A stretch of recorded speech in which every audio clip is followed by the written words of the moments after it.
As I thought about how a TCP session starts, the quote shot in my head, "Everything that has a beginning has an end." And I thought, where's that from?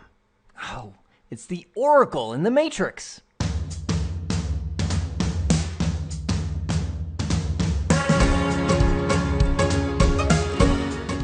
And then I thought about it some more and I thought, she's not very smart. Of course, everything that has a beginning has an end. You just need some epic music behind it.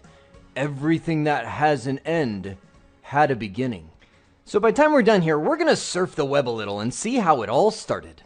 And we would be remiss to do so without our friend Wireshark in the picture. And before I do, I'm going to do one quick command. ipconfig/flush DNS. That's because I want you to see the whole story of what's about to happen. Because I'm going to surf the internet and capture a simple web page. So let's start our land capture. I'll bring my Firefox into the picture and paste the web page in that I want to download. As simple as it gets. Quick, jump back to Wireshark and stop the capture. A mere 394 packets caused that event to take place, and I'm going to scroll back up to the very top and see if I can find where it all started. And we're right there on packet 123, ironically. I've got my computer, which is 192.168.123, talking to the DNS server it's configured for, 192.168.1.1, with the protocol DNS, and it's saying, hey, who is help.websiteos.com? Which, if you look at this website, is the name of the website right there. That is a DNS lookup, and it just so happens that the response immediately comes back and says, oh, I've got your answer right here. As a matter of fact, if I expand this out, I can see the answer is 216.251.32.98, and then right after that begins what I want to talk about, the first packet of a TCP three-way handshake. Matter of fact, let's filter that whole thing down. I see the IP address 216.251, so I'm actually going to come up here and type in a filter. IP.addr equals 216.251.32.98, hit enter, and bam, it filters the conversation down to exactly what I want. By the way, if you haven't figured out how to do that in Wireshark, that's one of the big filters that I use all the time. Once I find out what IP address I'm dealing with and I'm trying to find the communication, I go in and I create a filter IP.addr equals, and then type it right in. What it does is find any source or destination address where that appears, which usually captures the whole conversation and filters out anything else that I don't really care about. At the very top of this conversation, packet 125, you can see is from my computer to the web server, 216.251.32.98, which is the web server hosting this web page. And it says SYN. No, not the sin as though you've done something wrong. It's the SYN as the first three letters of synchronization. One unique thing about TCP is that it has a reliability mechanism built in. That is, if any data is lost between the sender and the receiver, it will detect it and then retransmit it. Well, before it can even get there, it has to start the session between the sender and receiver. It does that through a process known as a three-way handshake. SYN, SYNAC, ACK. Think of it just like meeting somebody new. Hi, I'm John. Hi, I'm Fred. Let's talk. That's kind of how it goes. But in the world of TCP three-way handshake, it's exchanging sequence numbers and acknowledgement numbers so that they can be sure to stay on the same page. Let's look more. Now, looking back at this, it might look like my computer has a stutter. It's like, hi, right? Because it's like, why are there two SYN packets right next to each other? Well, these are some of the efficiencies that have been introduced into TCP to where it can have multiple conversations at the same time. I just thought of this. It's kind of like my wife. When we have our kids around, right? She'll be talking to me. The kids will be like, blah, blah, blah, you know, and she'll then turn to them and it's almost like she's hearing and processing all those conversations at the same time, where I'm like 1980s version of TCP where, you know, I'm talking to my wife and all of a sudden the kid's like, Daddy, I'm like, stop! I'm speaking to her because I can't listen to you, right? Well, so TCP is kind of like a wife here. It's trying to have, or my wife, I should say, is trying to have multiple conversations at the same time. How do I know that? Look at this. See this little thing right here? Stream index 10, stream index 11. These are two different TCP streams. And that if you look right here, This one, SYN-ACK, it's back to stream index 10. And this is stream index 10. Okay, that's same conversation. Oh, that's stream index 11. So just so we can kind of zone into it, I'm going to add another filter. I'm going to show you kind of how to build filters as you go. It's really easy once you know. That was the dumbest thing I've ever said. It's really easy once you know how to do it, right? Of course it is. So this is a basic filter where I'm saying IP address equals. That's the same thing as equals, just how Wireshark likes it. Double equals. This IP address, right? So we filtered it down to that, and then I'm going to put but of course everything is double in Wireshark. It already filled it in there. TCP stream equals 11. I'll hit the enter key, and now you can see my computer doesn't have a stutter because it's ignoring that TCP stream number 10. Now, if you look right here, all of these guys are 11, 11, 11. And in this video, all I want to do is talk about how the conversation gets set up. Now look at this. Watch it. Seriously, if there's a child talking to you right now, be that single TCP. Don't talk to me. This is going to be really important, okay? So right here we have SYN. This is it going, hi, I'd like to communicate with you, but there's more. Inside of that SYN is a sequence number. See right here, it says sequence number 0. And Wireshark, by the way, just takes the time to mention, this is a relative sequence number. Truth be told, the sequence number is probably like 4,693,000,000, some giant number, because these are the sequences of data that my computer's sending out. The reason it's saying it's relative, but it's 0, is because for this TCP stream, it's 0. This is where it all starts. And notice right here, if you look what happens right after that, it says SYN 0, right? The other side responds. So look at the source. This is me, my computer. Hi, web server 216.251. This is me. Hi, SYN. I have sequence 0. The web server comes back and is, this is a web server. He's like, okay, hi, SYN, right? I'm the web server, and I got your sequence 0. What do you mean, Jeremy? I mean, look right here. This is where it's really important.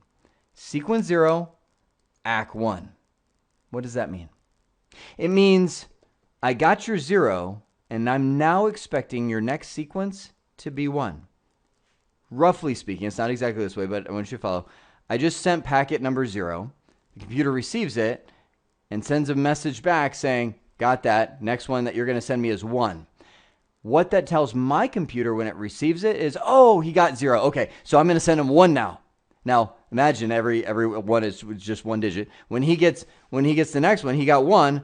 What's his acknowledgement going to say? What's it going to ask for? 2, right? Did you get that? 2. ACK 2. Okay, he got my 1. Here's 3. Keeps going like that. But here's where I'm gonna do a +1. +1. It's kind of. This is tough. This is hang on. It's not packet numbers. It's data bytes. So instead of being here's 1, 2, here's 2, 3, it's going to be here's 10,000, 10,001. Here's 52,693, 52,694, right? Right? Did you get that? So the ACK will always be a +1 to whatever amount of data that I'm able to send at once. No, hang on. What governs how much data I can send at once? How big my TCP window is. Big concept. Big. I'm dumping so much on you right now. TCP window is how much size, how much data can I send at once before I expect an acknowledgement back.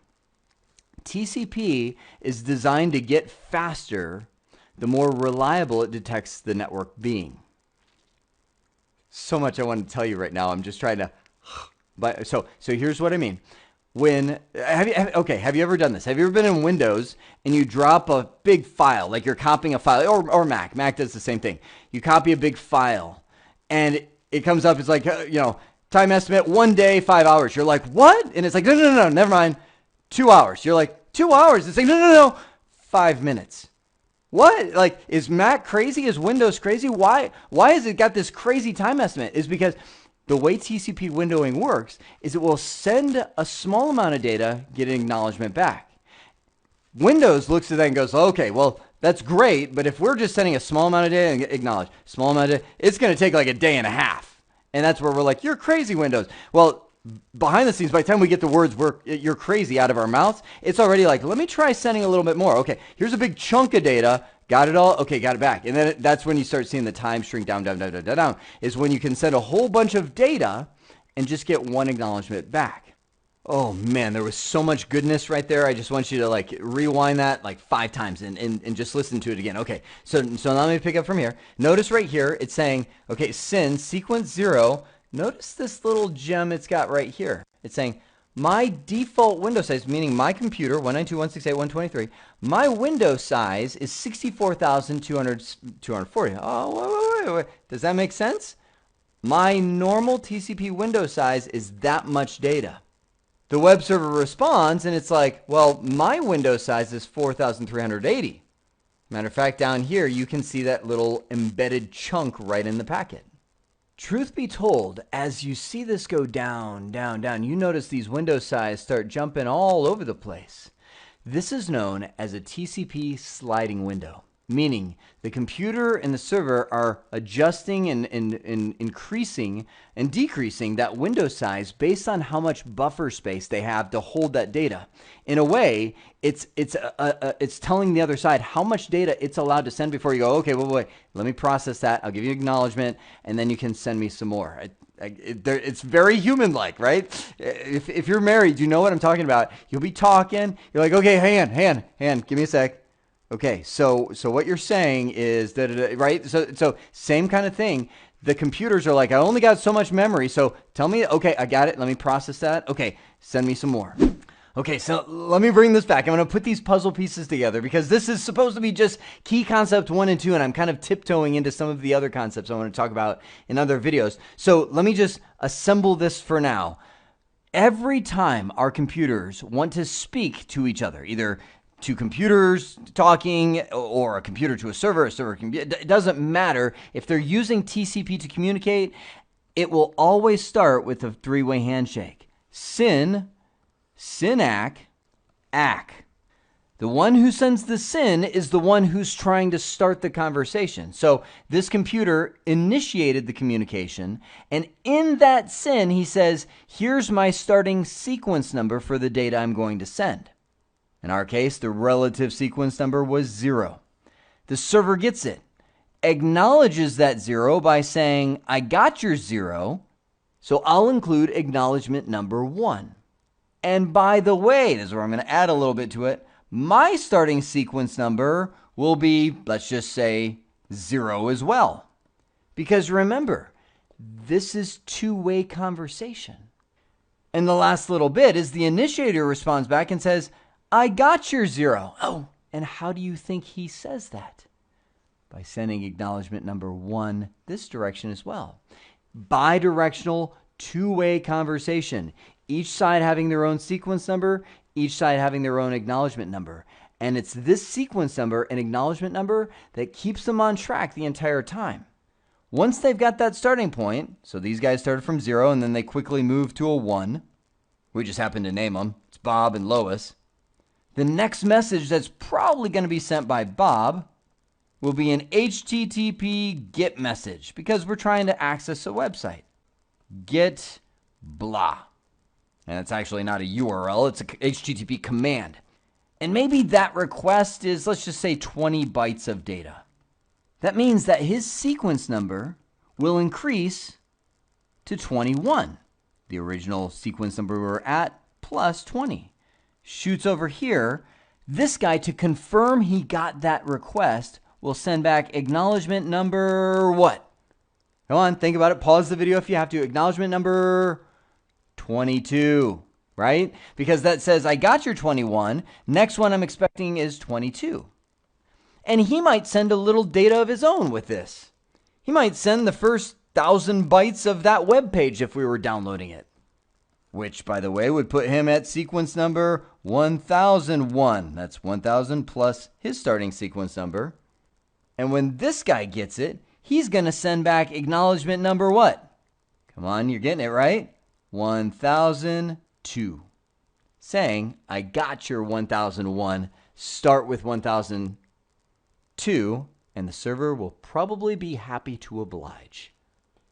Oh man, I'm so glad that's captured on video. That's probably the best, I feel like, gut level I've ever taught TCP windowing and sequence number. It was a lot. It was a lot. So if you didn't get it all, that's okay. I just want you to get in this video the SYN, SYN-ACK, ACK, the three-way handshake that starts every single one of them, and that relative understanding of what sequence numbers and acknowledgement numbers will do to keep our conversation in sync. In the upcoming videos, I'm going to kind of unpack a little bit more the windowing and how this communication goes, finally with the wrap-up, the end of that conversation. For now, every TCP session that has an end had a beginning. And you got to see how it all started. I hope this has been informative for you, and I'd like to thank you for viewing.